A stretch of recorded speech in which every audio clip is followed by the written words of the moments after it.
Zara Okafor had always believed that her life would truly begin the day she stepped into a prestigious boarding school. Growing up in a quiet neighborhood in Enugu, she had watched the world from a distance, imagining herself in places where intelligence was celebrated, discipline was respected, and dreams were taken seriously.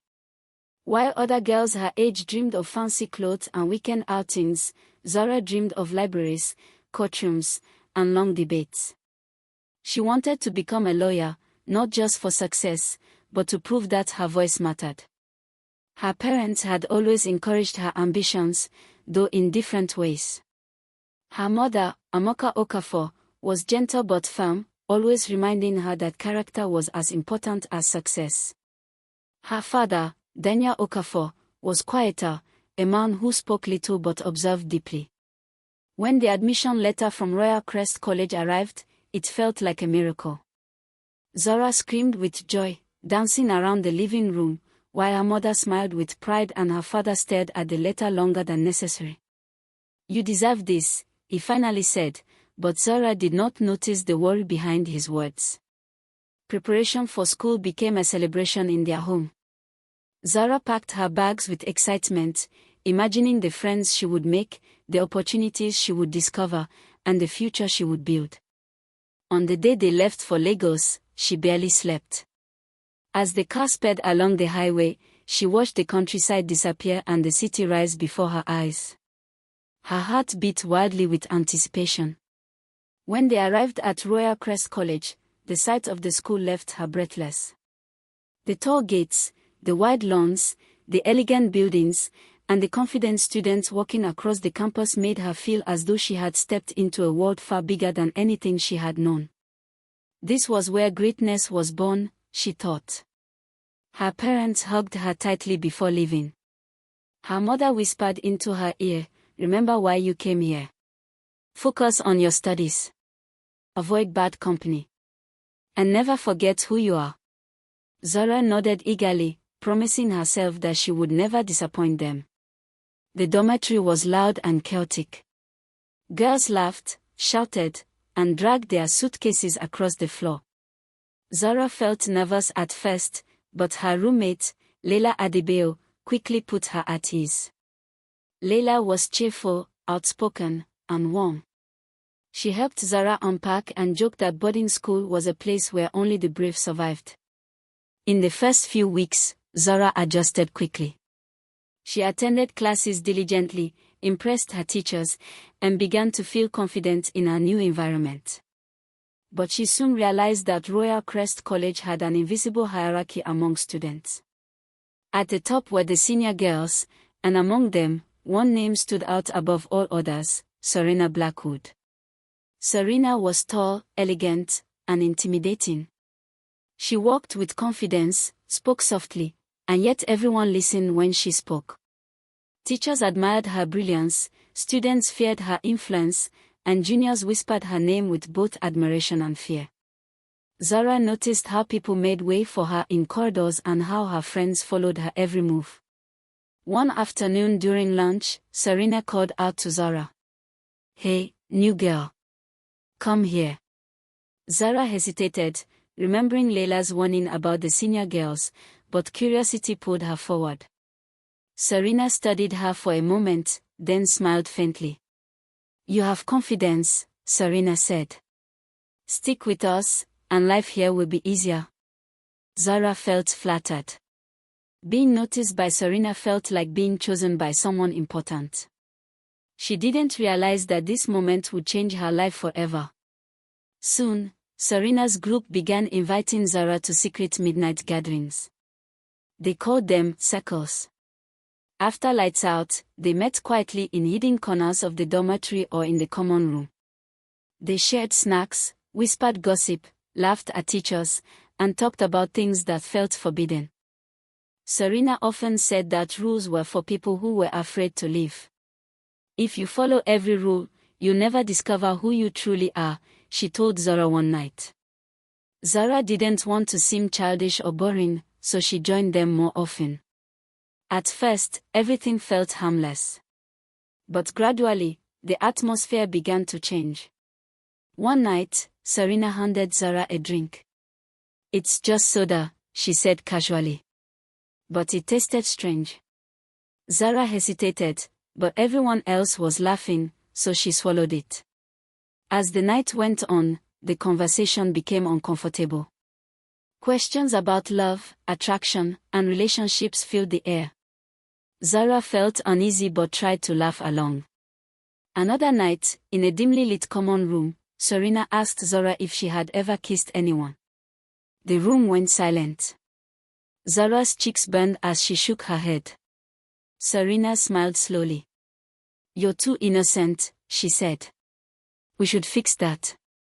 Before Zara could react, Serena leaned closer and brushed her lips against hers.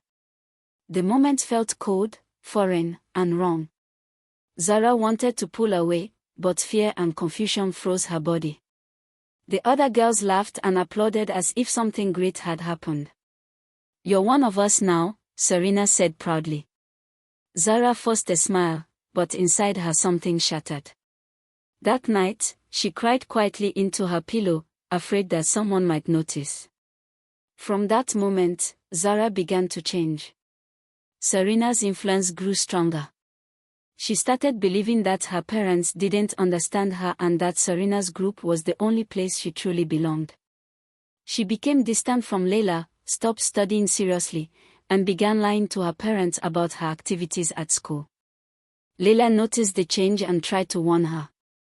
"You're not the same anymore," Layla said one evening. "You're drifting away." Zara snapped back, "You wouldn't understand." Layla's eyes filled with tears. "Not everyone who smiles at you is your friend." Zara ignored her, but the words lingered in her mind.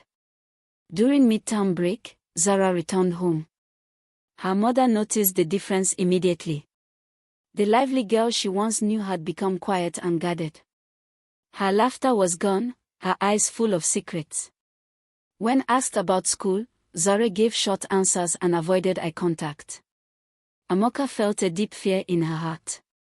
That night, she told her husband that something was wrong with their daughter. Daniel tried to believe it was just a teenage phase, but even he felt uneasy.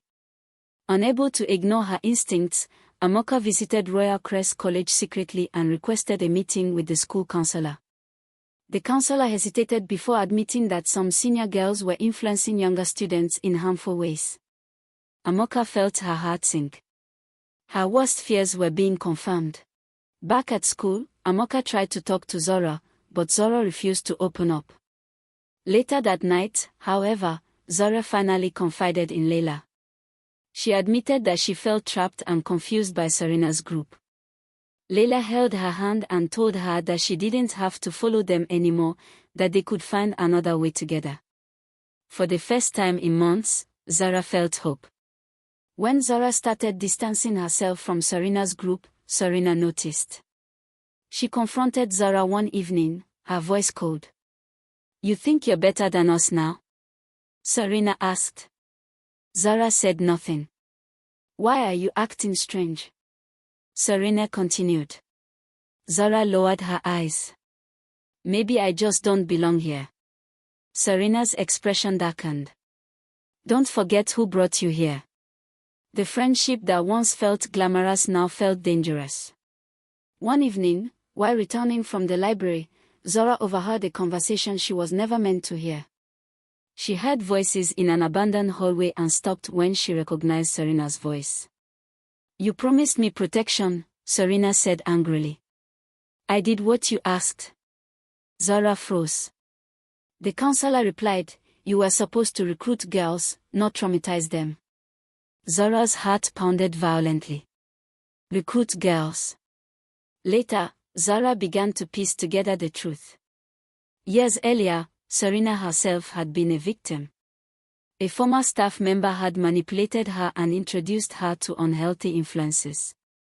When the staff member was quietly removed to avoid scandal, Serena was left emotionally broken and confused. Instead of healing, she turned her pain into power, pulling other girls into the same darkness she had experienced. Serena was not just a villain. She was a wounded girl who had chosen the wrong path. With her parents' support, Zara reported everything she knew. This time, the school authorities could not ignore the situation. An investigation began. Hidden records surfaced. The reputation of Royal Crest College was shaken. Serena's group was disbanded. Serena was suspended and sent for psychological rehabilitation. Before leaving the school, Serena met Zara one last time. "I didn't want to hurt you," Serena said quietly. "I just didn't want to be alone anymore." Zara felt tears in her eyes. "I wish you had chosen a different way," she replied softly. Serena said nothing more and walked away. Freedom did not come easily for Zara. She struggled with guilt, confusion, and fear. She often replayed the past in her mind, wondering how she had allowed herself to be pulled into something she never understood.